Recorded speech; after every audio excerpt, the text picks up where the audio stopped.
বাণিজ্যিক পণ্য আমদানিতে আগামী কর বাড়ছে বাজেটে 50% পর্যন্ত ট্যারিফ ভ্যালু বাড়ছে প্রসাধনী পণ্যের। বাজেটে কর বাড়ানোর এমন দুই সিদ্ধান্তে বেড়ে যেতে পারে বিদেশি কাপড়, কসমেটিক্স, খাবার, খেলনা সহ অনেক পণ্যের দাম।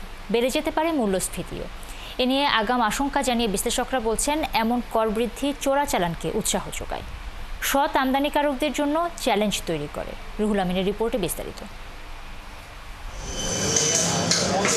মানুষের ক্রয় ক্ষমতা বৃদ্ধির সঙ্গে পাল্লা দিয়ে বাড়ছে মানসম্পন্ন পণ্যের চাহিদা। ফলে পোশাক, খেলনা, চকলেট, ব্যাগ, গহনা সহ অনেক ধরনের পণ্য আসছে বিদেশ থেকে। এসব পণ্য আমদানিতে 5% আগাম কর আদায় করা হচ্ছে, কিন্তু বাজেটে তা বাড়িয়ে 7.5% করা হচ্ছে। এর মাধ্যমে 4,000 কোটি টাকা অতিরিক্ত রাজস্ব আয়ের লক্ষ্য ধরেছে জাতীয় রাজস্ব বোর্ড NBR। বিশ্লেষকদের মতে, পরোক্ষ কর বৃদ্ধি হলে প্রভাব সরাসরি পড়ে পণ্যের দামে। বাড়তি টাকা গুনতে হয় ভোক্তাকে। কর বাড়লে আমদানি মূল্য কম দেখানোর প্রবণতাও বাড়ে। ভ্যাট বাড়া মানেই কিন্তু প্রাইস বাড়বে, এটা হচ্ছে সহজ কথা। এখন সেই প্রাইসটাকে কিভাবে অ্যাড্রেস করবে সেটা জনগণের উপরে আসবে। এটা তবে যদি ওভারঅল বলেন প্রাইস বাড়বে, এটা নিয়ে কোনো বিতর্ক হবে না। আশা করি যে এটা নিয়ে কোনো প্রশ্নও নাই।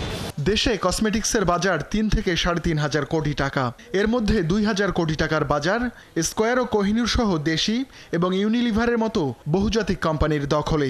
এছাড়া কোরিয়া, যুক্তরাষ্ট্র, ভারত, পাকিস্তান সহ অনেক দেশ থেকে আসে প্রায় 500 কোটি টাকার পণ্য।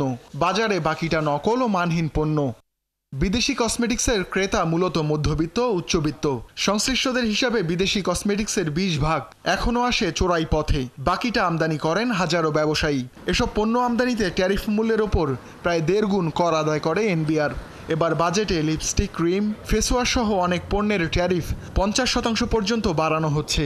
আমরা যারা লিগেল ওয়েতে ইম্পোর্ট করতেছি, আমাদের বিজনেস হারাইতে হবে, আমাদের কর্মচারীরা চাকরি হারাবে, মার্কেটে লাকেজ পণ্য বৃদ্ধি পাবে, কাউন্টারফিট পণ্য বৃদ্ধি পাবে। ব্যবসায়ীরা বলছেন, চূড়ান্ত সিদ্ধান্তের আগে কর বৃদ্ধির প্রভাব বিবেচনা করতে হবে সরকারকে। রুহুল আমিন, 71, ঢাকা।